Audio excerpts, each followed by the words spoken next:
my birth experience, now that I've like had some time to think on it, is not how I wished it to go, and it's not how I'm going to let my next one go. I have been feeling very disconnected whenever he screams because I don't know how to help him. It's a huge sacrifice. Like, you literally are on the clock for 3 to 4 hours for an entire year.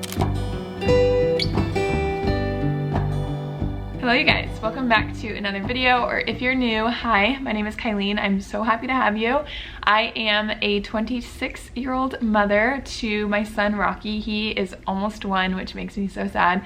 He'll be 1 August 31st, so he's like 10 months and like 3 weeks or so. He's almost 11 months. I film a lot of motherhood and lifestyle content, so if you like that kind of thing, if you like seeing like day in the life vlogs, make sure you subscribe so that you don't miss any videos. But for today, I am just sharing a Q&A with you guys. I asked you to ask me questions on Instagram, and so I got a wide variety of things between my birth experience and breastfeeding, weaning, his birthday prep, all that kind of stuff. So I hope that you guys are excited to hear me chat, and let's get into it. Okay, so the first question I don't think I've actually really talked about, which is kind of crazy to me because I'm an open book on this channel. But the first question was your birth experience the way that you wanted it to go or the way that you planned?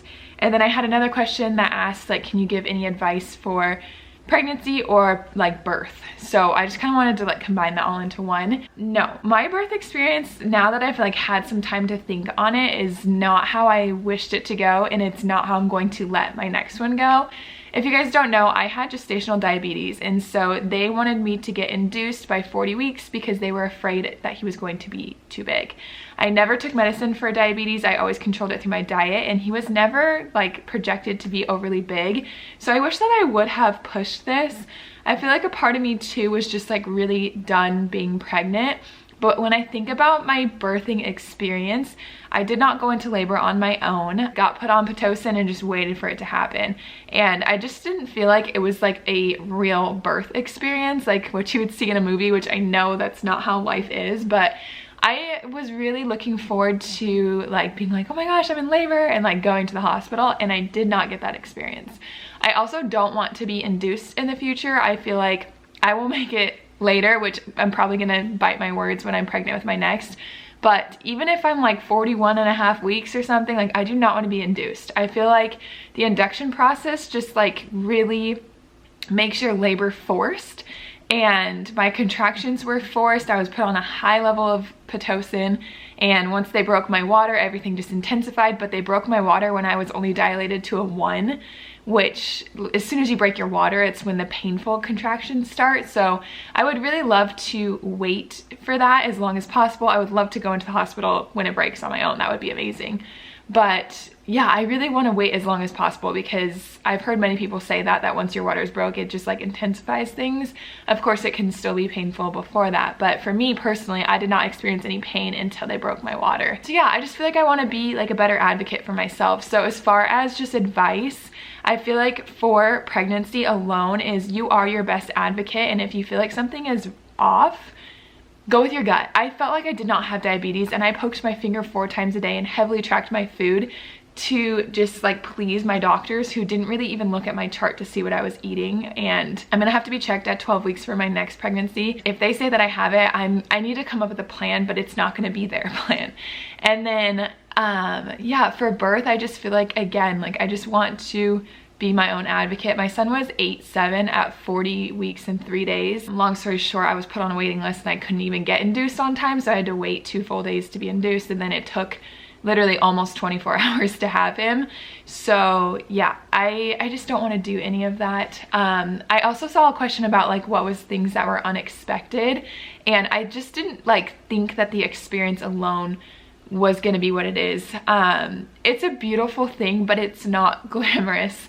And I did a full video on postpartum and the truth about postpartum, so if you guys want to see that, I highly recommend watching that. I think I was a week postpartum when I filmed that, so it's gonna be like real raw, like in the moment kind of feelings. But yeah, that was a long question, but definitely advocate for yourself, and I can't wait to just like go through the experience again. Also, because I had my baby in the middle of the pandemic, I didn't have any visitors, and I'm just like really hoping by the time I have another baby that all changes, because that part of the hospital stay didn't feel normal either. It just all didn't feel like what I had pictured my first birthing experience to be. Next question is on a lighter note, and I had a few people asking about like birthday prep or what am I getting Rocky for his birthday. I am going to be filming an entire video on Rocky's birthday prep. I'm going to show all of the DIYs I've done and just kind of like really show that process all in one instead of like scattering it out. So I've already started filming for that. I'm hoping to post that before his birthday, but that all depends on how much I get done beforehand. So it might be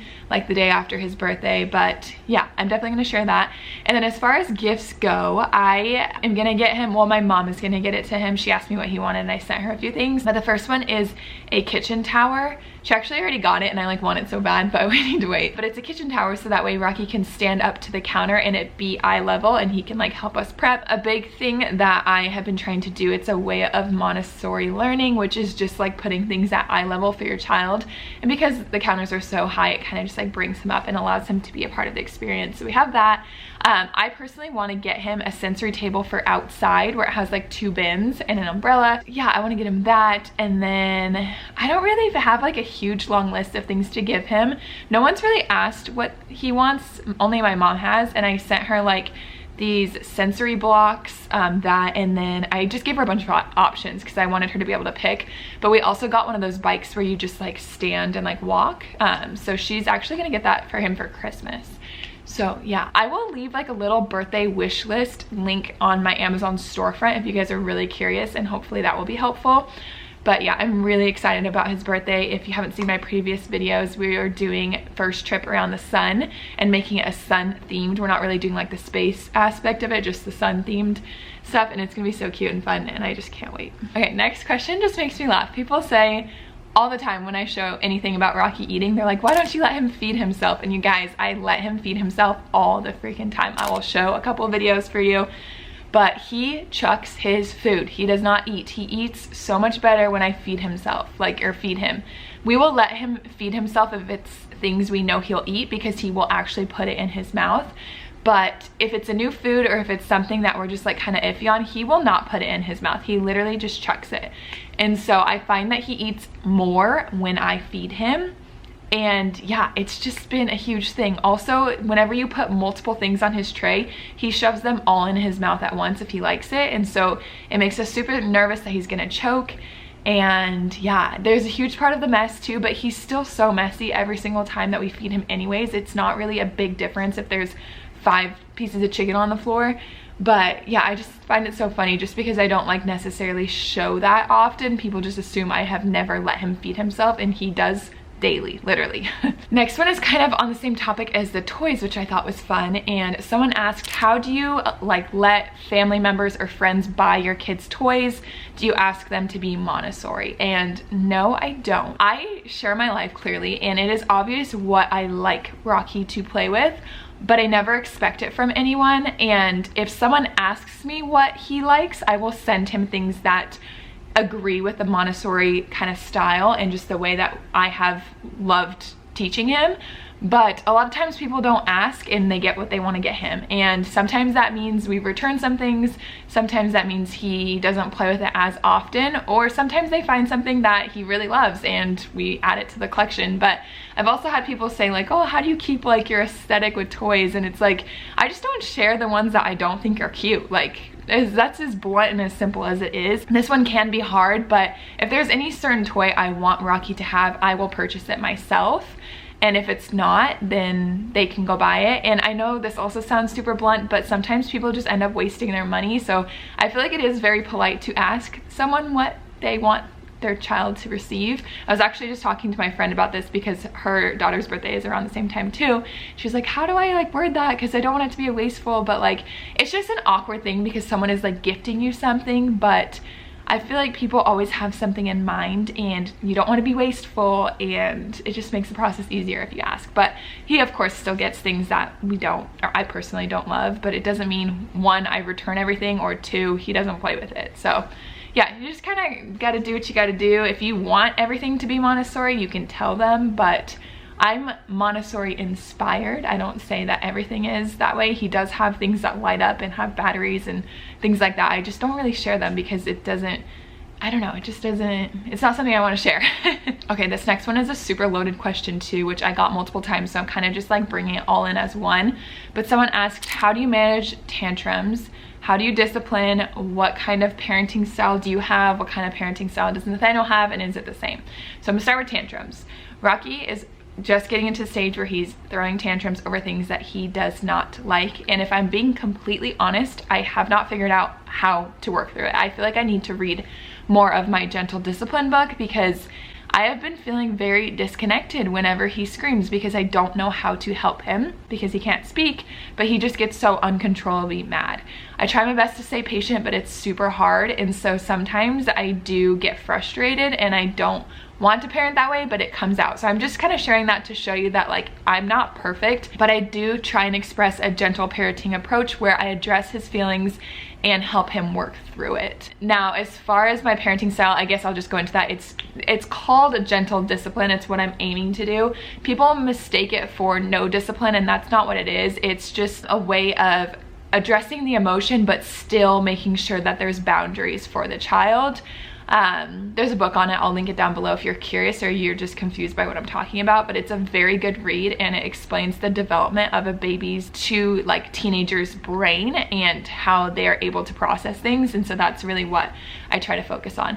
Now, Nathaniel and I don't have 100% the same, but we agree on a ton. Him and I were both raised into very different households, and so I feel like you just inevitably bring things from your childhood and what you were taught. And so I asked Nathaniel to answer this question, and he's working, so I'm just gonna share it. But he said that he agrees with what I am talking about when it comes to talking with parents, or talking through your kids' emotions, but a lot of times he has a hard time doing that. Like if Rocky is doing something that is not necessarily desired, he has a hard time just not saying like, no, don't do that, instead of like explaining to him why we can't do that. Also, when Rocky gets like extremely frustrated and cries, Nathaniel shuts down. He has a hard time like talking through that with Rocky. So there's some things that are different, but we agree on the way we hope to be. But I too have times where I get super frustrated and I'm just like, Rocky, like I don't know what to do. So yeah, we are only, like I said, 11 months into this. We haven't had to do a ton of disciplining, but it is coming and I am nervous. So I will share more as we experience more.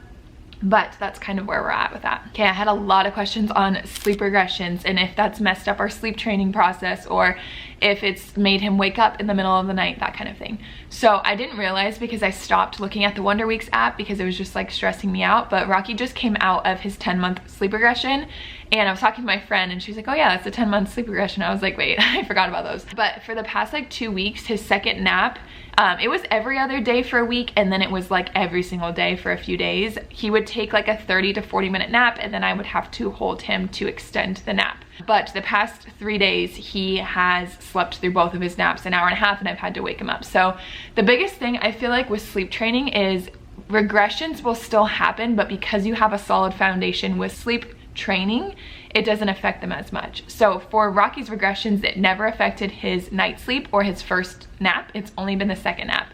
And even though I've literally like laid in there and held him, he is now over the regression and knows how to self-soothe and is not experiencing it anymore. So I will say this till I'm blue in the face. I highly recommend sleep training. I will do it with all of my children, and it has been life-changing for us. Okay, another toy question. Someone asked, how do you decide which toys to rotate?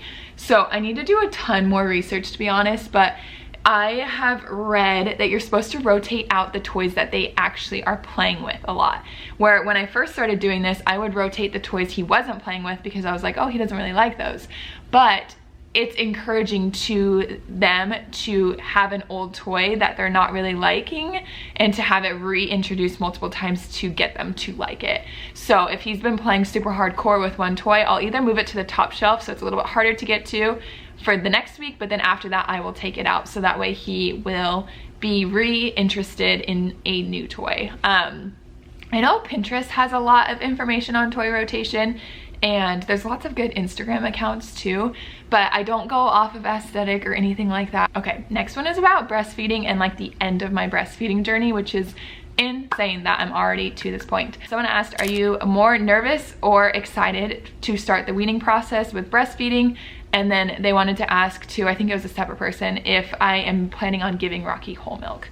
So I am both, I would say, equally as nervous and sad as I am excited. I'm nervous and sad because I just feel like, one, I want to make sure he gets enough calories and that kind of stresses me out, but two, it's just been such a journey and I've put so much effort into it, and it just like is crazy that it's going to be over.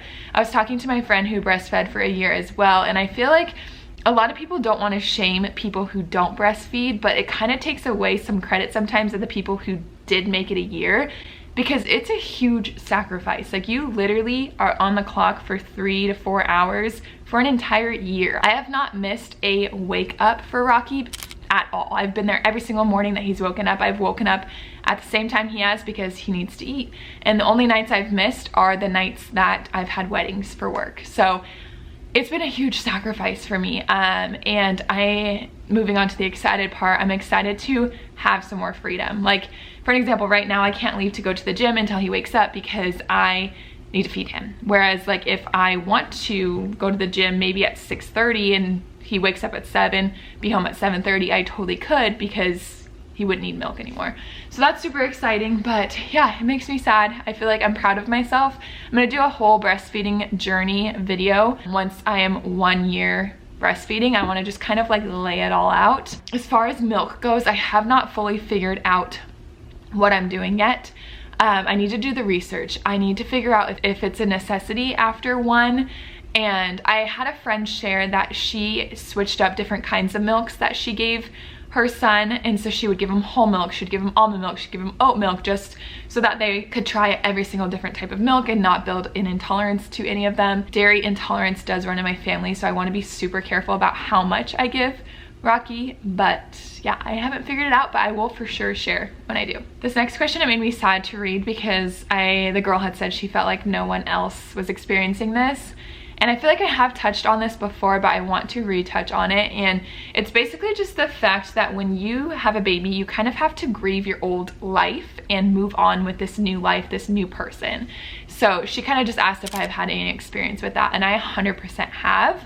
And it's really hard because you feel guilty. It's not like you wish your baby away, but you just miss the lenience you had where you could just pick up and go all day before you had a baby.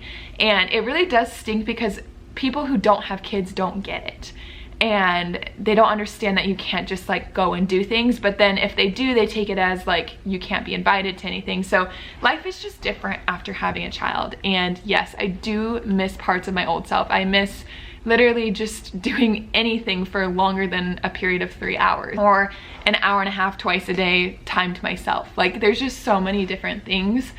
But yes, that is so normal, and I'm sorry that you don't feel like it's normal, but it is completely a part of life where you just have to adjust to not being on your own anymore, and it's hard. And I feel like every parent who goes through it.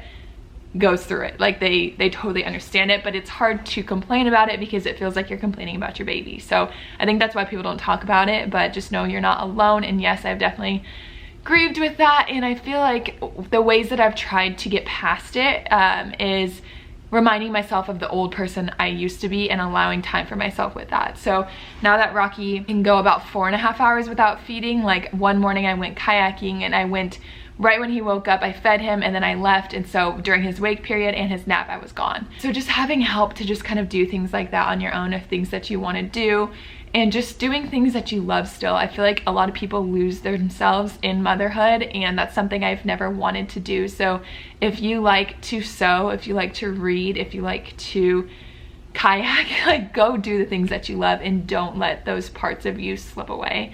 They're not going to happen as often as you'd like, but just don't let go of them. Okay, last question. I literally thought the same person was like asking this multiple times because I think I got like 10 questions about this, and I've never been asked this before, and I just thought it was so weird. But so many of you are curious if we have pets, why we don't have pets, why we don't have pets, if we want pets, just pets. And I don't have a plan to get any sort of pet anytime soon. Kids are enough, and I'm not a huge animal person. The only pet I will eventually get is a dog. And Nathaniel and I have talked about getting a dog when we have all of our kids and they're all a little bit older, and like kind of when we're starting to have baby fever again, but like we're done having kids, we can go get a dog. And that way the kids can like help with the dog and the kids grow up with the dog. But a dog right now with a baby, with babies in the future, does not sound desirable to me. And like I said, I'm not a huge animal person, so I'm sorry if that makes you sad, but yeah, just being brutally honest. But that is it for today's video, guys. I hope that you enjoyed it. If you want more Q&As, please let me know. If you have any questions, you can always DM them to me and I can kind of make a running tab for another video. But yeah, I hope that you guys found this interesting, helpful, any of the above, and I'll see you guys in the next video. Bye, guys.